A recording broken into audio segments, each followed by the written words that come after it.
Hello, everyone, and welcome to another episode of And Yet We Believe. My name is Roger Pimentel. My name is Anne.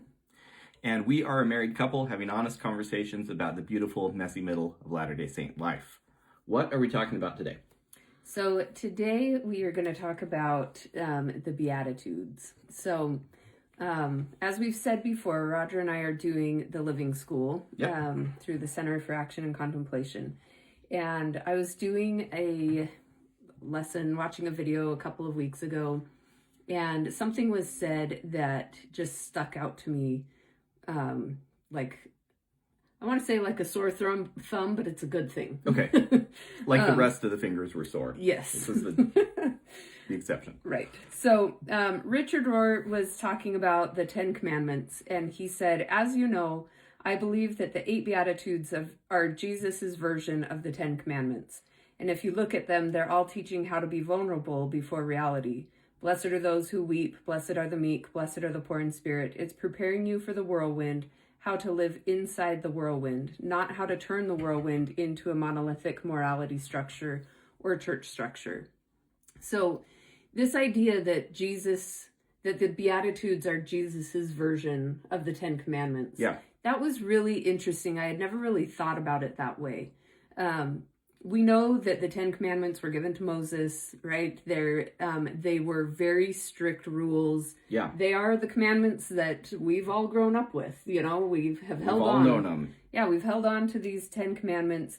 And these were the cornerstone, right, of the Jewish law. Right. And so we know that a lot of things got added to that until the law was very big and very robust at the time of Jesus, but it all comes back to the 10, right? Right.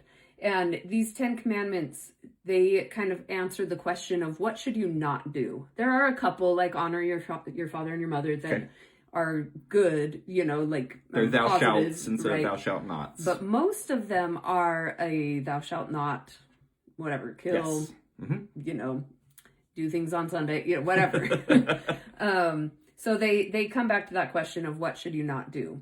And that's kind of a baseline, right? Like, and the fact that they added so much to the law afterward does suggest that, like, that was the floor. Right. Don't kill people, don't steal, don't lie. Those were, like, the very, very basics. Just don't do these things. Right. The Beatitudes are completely different, right? So they're less about what we should do, but more about who we should become. Which is great. Yeah, we just did a whole episode on not doing, but becoming. Right. So go listen to that one if you want to hear that conversation. But the Beatitudes are about, like, what type of people we should be to bring the kingdom of God here on the earth, right? Yeah, they're even worded, like, the wording difference is so kind of stark. So the commandments are direct, they are imperative, they are thou shalt not, or even thou shalt, but especially thou shalt not, like you said. Whereas the Beatitudes, and we'll get into a few of these, are blessed are they. They're declarations. They're not commandments. They're not statement. You know, they're not so imperative in that way. Right. And even if you look, I think it's the Greek word, and I don't know how to pronounce it, so I won't try. But it means blessed or happy. So often Richard Rohr, when he talks about the Beatitudes, will say the happy are they who, I love that. Whatever. And that just gives it even a little more of a change in how we learn about these. So these Beatitudes are Jesus's new version of the 10 Commandments, right? We know that Jesus came to fulfill the law and to give us a higher and holier law. Sure.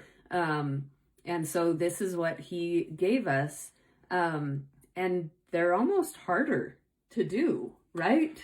Yes. Yeah, they are. I don't think that's the point. No, I don't either. But as humans, it's hard sometimes to do this. Yeah, I don't think when Jesus said he came to fulfill the law, I don't think that meant he came to replace it with a stricter version. Right. And I have been taught this for sure in lessons because, you know, the 10 Commandments had thou shalt not kill. And in Matthew 5 or 13:5-12, Jesus says, you've been told thou shalt not kill, and I'm going to tell you instead, don't be angry. And it sounds like, he cranked it up, right? Mm-hmm. He upped the ante.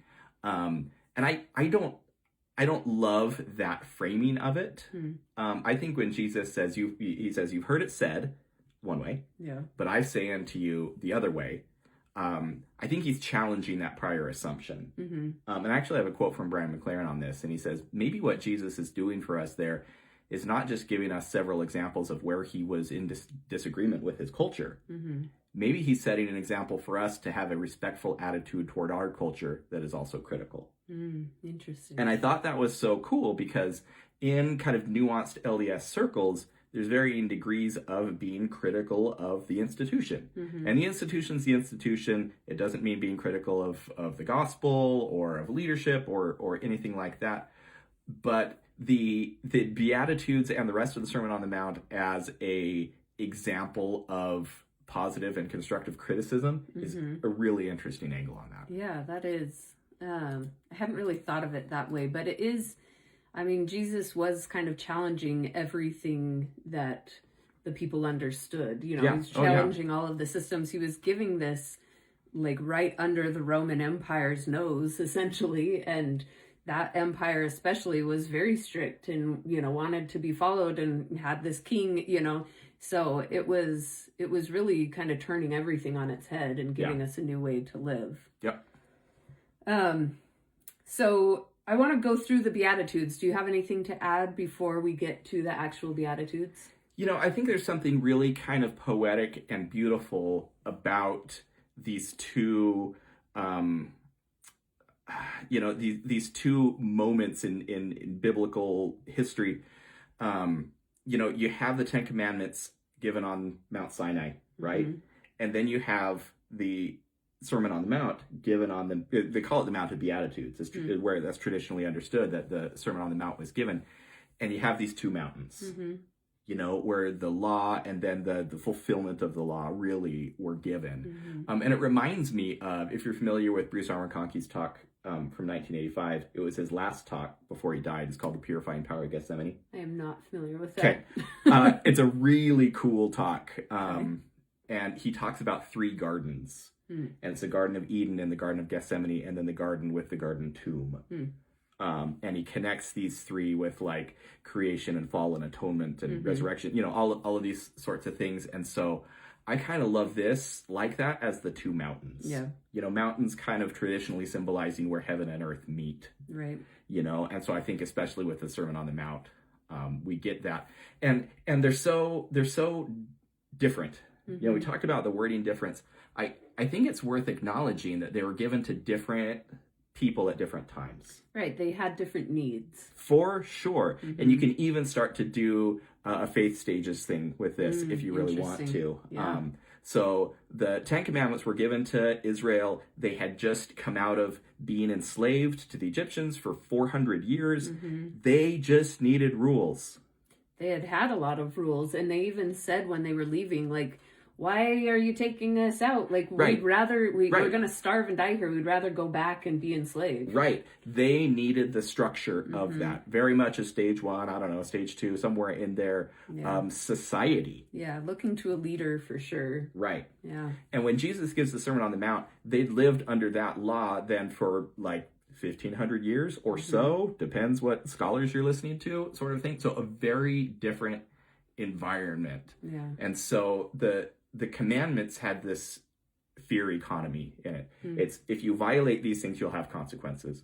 Where the Beatitudes are all about invitation and promise. Yeah. I wonder if when Moses, you know, he went up the first time and came down with tablets and the people were all idol worshiping and he smashed those tablets. I wonder what was on them. Because it's very possible that they were given something similar to the Beatitudes.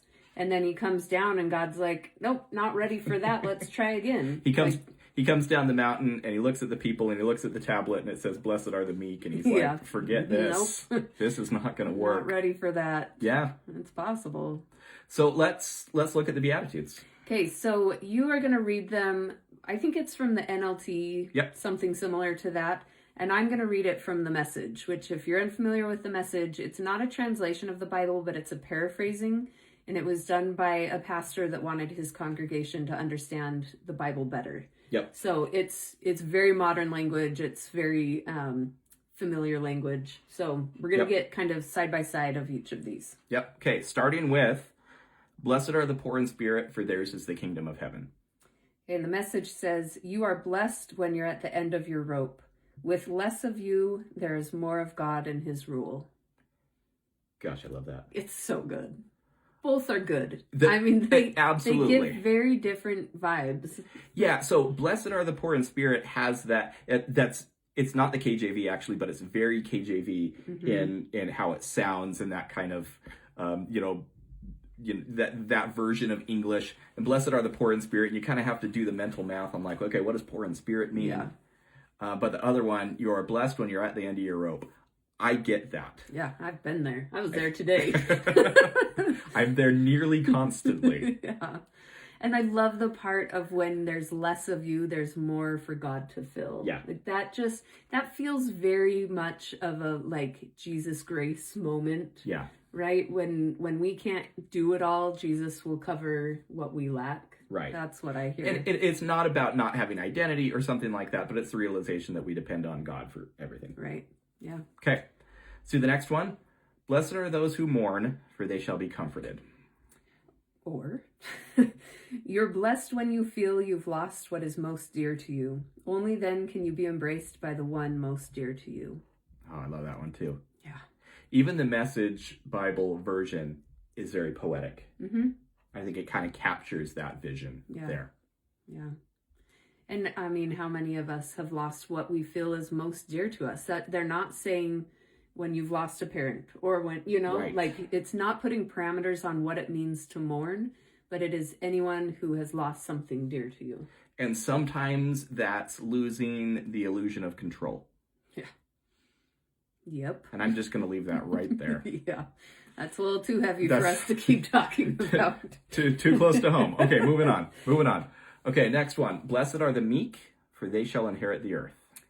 You're blessed when you're content with just who you are. No more, no less. That's the moment you find yourselves proud owners of everything that can't be bought.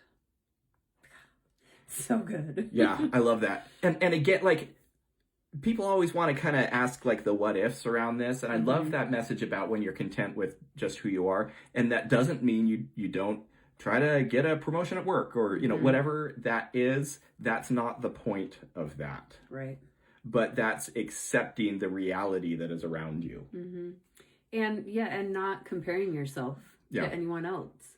Because that's huge. Yeah, and that's another one. You've got poor in spirit, you've got meek, and you're kind of going to the dictionary definition. Yeah. Okay, what do we got here? Yeah. So, all right, what's the next one? Blessed are those who hunger and thirst for righteousness, for they shall be filled. You're blessed when you've worked up a good appetite for God. He's food and drink and the best meal you'll ever eat. Okay, that was kind of funny. It is. A good appetite for God. Good appetite for God. This hunger and thirst after righteousness one, I wondered what this really means. Because I've kind of always assumed I do that. Yeah, I want to be good. Yeah. And I don't know, maybe there's more to it than that. Yeah, I don't know. I mean, when you see it in the message of an appetite for God, that feels very much like you want God in your life. Yeah. It reminds me of that scripture in, is it Mosiah somewhere that says, we have no more desire to do evil. Oh, or yeah. Whatever. We only want to do what's good. That feels like this appetite for God. Yeah. Yeah. Okay, next one is blessed are the merciful, for they shall obtain mercy. I think I have a problem on this. I think there's a typo in there. There's a typo. Should we just move on to the next one? Yeah. Let's come back to that one. I'll pull it up on my phone. We got to come back to that one. That is not a complete sentence. All right, so we're going to jump ahead to blessed are the pure in heart, for they shall see God. Okay, you're blessed when you get your inside world, your mind and your heart put right. Then you can see God in the outside world. Okay, I want to talk about that because I love it so much. I love it. Yes. I love it. Because when we talk about pure in heart, using just that phrase, that King James Version type of phrase, maybe you go to virtue or some other kind of purity. Yeah.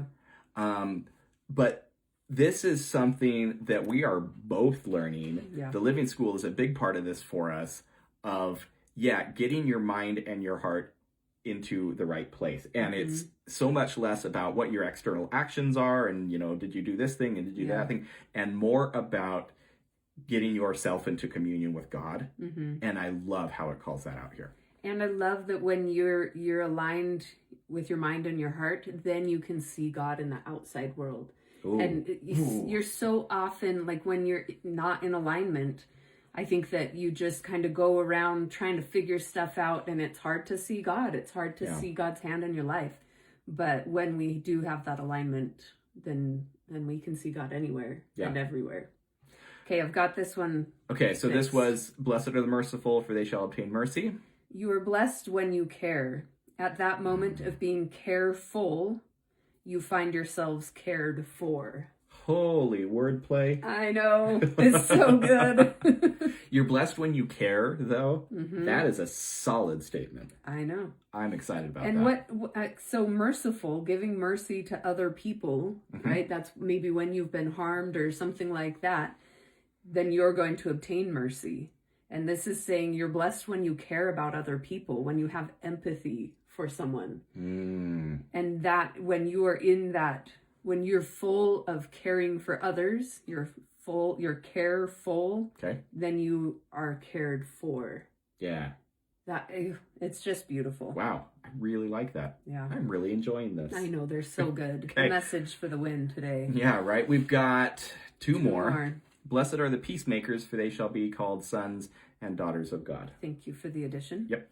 This is one of my favorite ones. Okay. The message says, you're blessed when you can show people how to cooperate instead of compete or fight.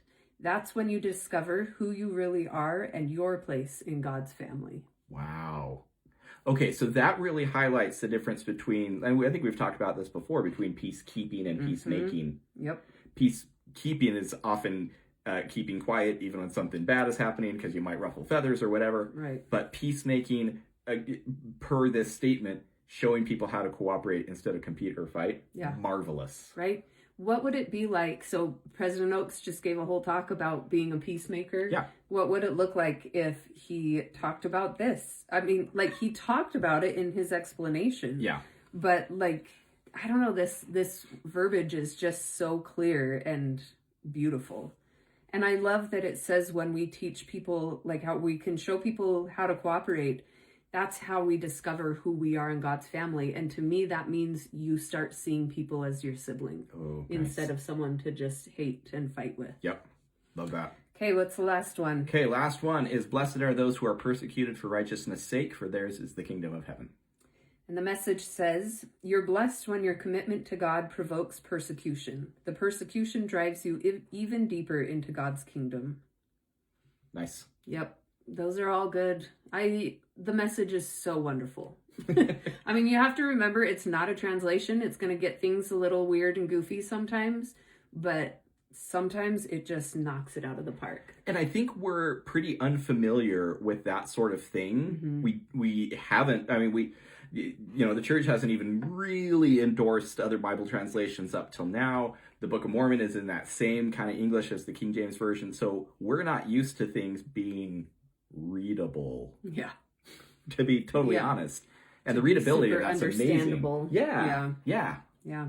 Awesome. So every single one of these Beatitudes blesses someone who is not winning by the world's metrics, right? These are all for the people that are persecuted, the meek, the mourning, the people that are at the bottom or the margins or something, right? And Jesus is not describing the path to success. He's describing the shape of the kingdom, what it looks like in Jesus's kingdom. That's nice. Not in the Roman Empire kingdom, not in America First kingdom. He is describing what God's kingdom on earth looks like. And that's something we really need to work at more. Yeah. Right? Yeah. So I pulled in a quote here that's going to kind of add one more piece to this puzzle. This is from Robin R. Myers from the book Saving God from Religion. But it says, consider this remarkable fact. In the Sermon on the Mount, there's not a single word about what to believe. By the time the Nicene Creed is written, only 3 centuries later, there's not a single word in it about what to do and how to be. Only words about what to believe. Interesting. And so it kind of raises this question again of like, so what is the gospel? Like, what exactly are we even talking about? Is it what you believe? Is it what rules you follow? And this is what I love about the Sermon on the Mount, is that I think Jesus is pretty clear about who will inherit the kingdom of God. Mm-hmm. And it doesn't have anything to do with what you believe, or largely what you do. Yeah. And those are the things that we talk about way, way, way more often than who you are and who you are becoming. Right. And I also love, and this is a thought from Nadia Bolz-Weber, she says, what if the Beatitudes aren't about a list of conditions we should try and meet to be blessed? So she's saying, like, you don't have to achieve these things. It's not a checklist. Right? Yeah. We're moving away from the checklist mindset, and we're moving more into transformation. Yeah. Okay. Love that.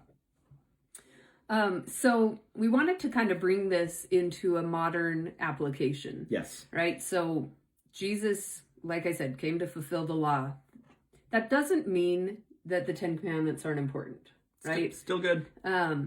But we as a culture have hooked onto these 10 Commandments and made them kind of like I almost want to say like they're written on the flag of our flag of liberty. the title of liberty yeah, sort of thing. Yeah. No, this is the sort of thing where you see this, like, the 10 Commandments are posted in a courtroom, and it's come up again and again with like lawsuits around, can they be posted in a school or something like that. And now there are laws that it has to be posted in the school. Right. And so, but it's always the 10 Commandments. Right.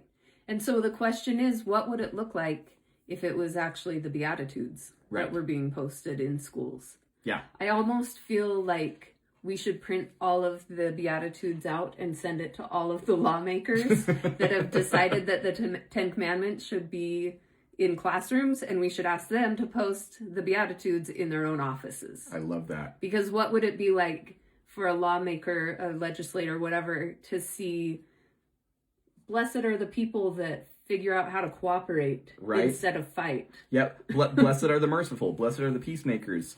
That's not really a hallmark of our politics these days. Right. Yeah. So the Beatitudes are dangerous to people that are in power. Yeah. They don't regulate behavior.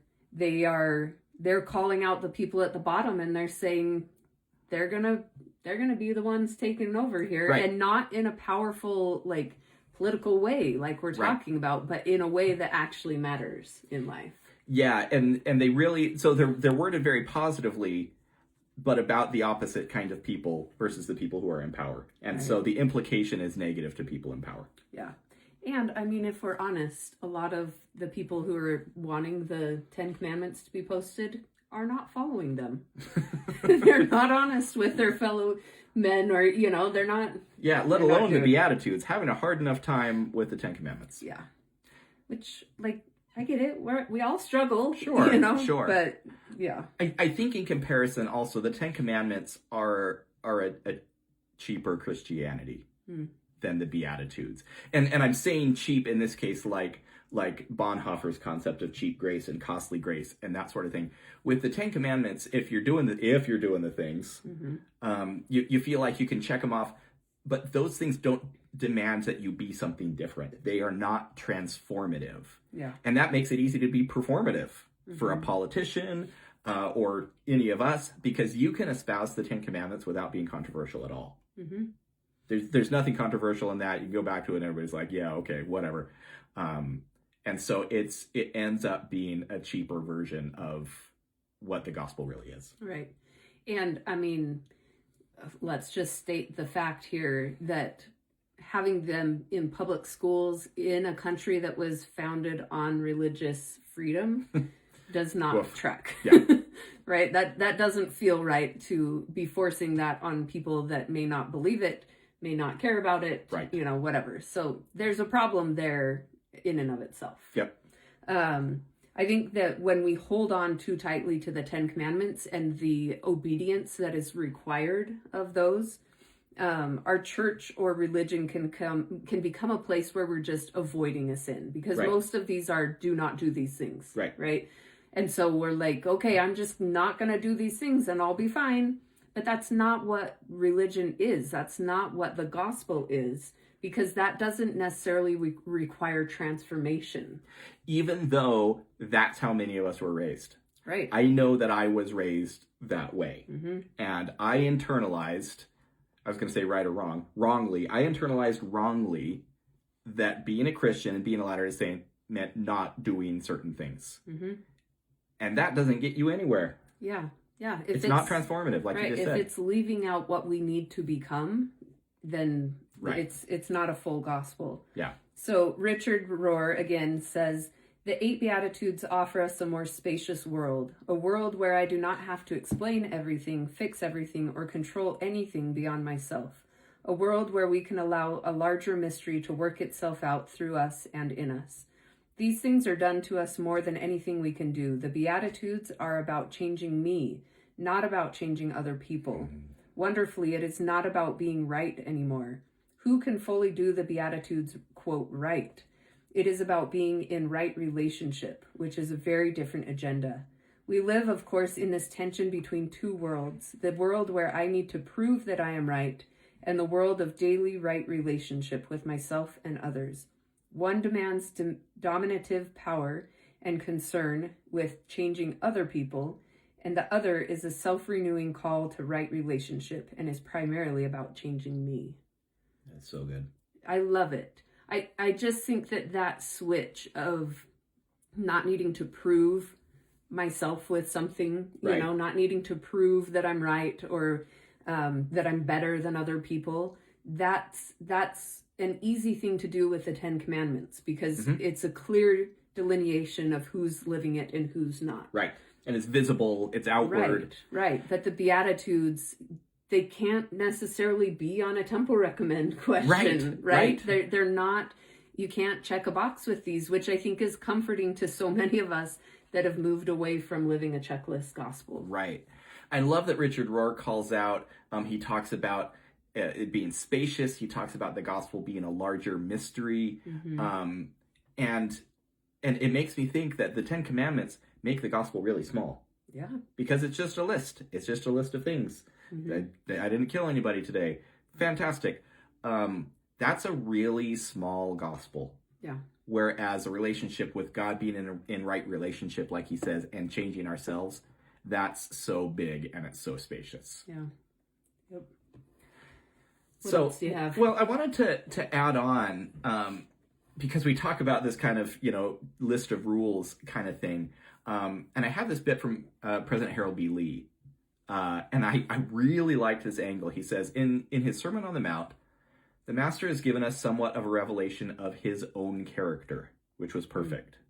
And in doing so has given us a blueprint for our own lives. Okay, and so what I'm taking away from this is that the Beatitudes aren't a set of commandments for us.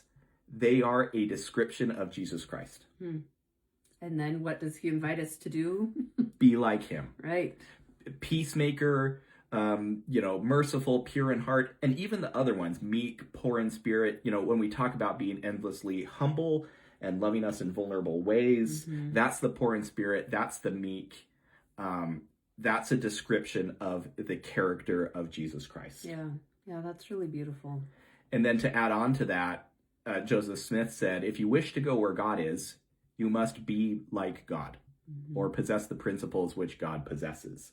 So it's exactly that concept of deification, of theosis, of becoming like God by living those characteristics. Yeah. I think that, the Beatitudes have been around for so long, and unfortunately, I think they're the thing that we admire and we say, oh, that's nice. That was a nice thought from his speech. Yes. But we don't live them. We don't attempt to live them as much. But I mean, that's what we're supposed to be doing, is really working at that transformation, that heart transformation. Yep. Yeah. So random little question for you. Yes. If you could add one thing to a Beatitude list right now, today, what would it be? Blessed are the whatevers. What would you say? Okay, funny you should ask. Do you have one in mind? I actually have several. Okay. And so this is kind of my putting a bow on this from my perspective. Okay. And I want to go back to what you said earlier about how Jesus begins the Beatitudes by blessing the broken. Mm-hmm. Not the wise, not the rich, not those that are super put together. And that phrase "poor in spirit" that comes in, that's one of those look it up in the dictionary kind of things. But I think sometimes being poor in spirit is what we feel when we feel like our testimony has collapsed or is collapsing. Yeah. I think Jesus is literally blessing us in our deconstruction. And in the mourning that goes with that. It fits really neatly. And so I tried to put together a couple of like Beatitudes. Clearly, I'm not Jesus. Right. No, these are just our little additions. Yeah. Amendment 1, 2, and 3. And now it almost feels redundant because we read those message versions and they're a little bit similar. But these were ones that like really meant something to me. Okay. And I think, and this is what I'm reading into the Beatitudes. Yeah. Okay. Let's hear it. Oh, we're going to see if I can do this. If you need me to read any of them, just let me know. Blessed are those who don't have it together. The gospel was built for people like you. That's my first one. I love it. Because I don't have it together. Yeah. Second one is, blessed are those who showed up anyway, even if it was hard and you didn't want to be there. Blessed are those who are standing up for the people who can't stand up for themselves. Blessed are those who have been hurt by the organization that was supposed to heal them. And then the last one, blessed are the exhausted, because it's probably not going to get any better, but at least we're in it together. Yeah. And if I could add one, I would say blessed are the people with questions. Oh, I love that. Because they will know God. Yep. Love that. Yeah, I think these are the people that Jesus is talking about. And it's all of us. Yeah. Yeah, and I just love that these, the ones that we said, but also the ones that Jesus said, like we had kind of mentioned earlier, you don't have to show up perfect. Yep. You almost don't want to show up perfectly. Right. Right? This is God being in relentless pursuit of us. Mm-hmm. God is reaching out to those who feel like that's all we can do is wait for that hand to reach out to us. Yep. Yeah. I think it is vital that we implement these in our lives. The 10 Commandments are great. I want to live those. I don't want to kill people. Right. You know, like there are such important things in that. I want to honor my parents. I want to not take God's name in vain. All of that. But if you make those the point, then you're leaving something out. Right. I want to have the heart transformation. Right. Right. That is what's going to take me back to my heavenly parents, and that's what matters. Yep. So, yeah. All right. I think we should end it right there. Yep. Thank you so much for joining us. If you want to find us online, I am at The Vision Beautiful. And I'm at From the Overflow, and thanks for joining us. See you next time.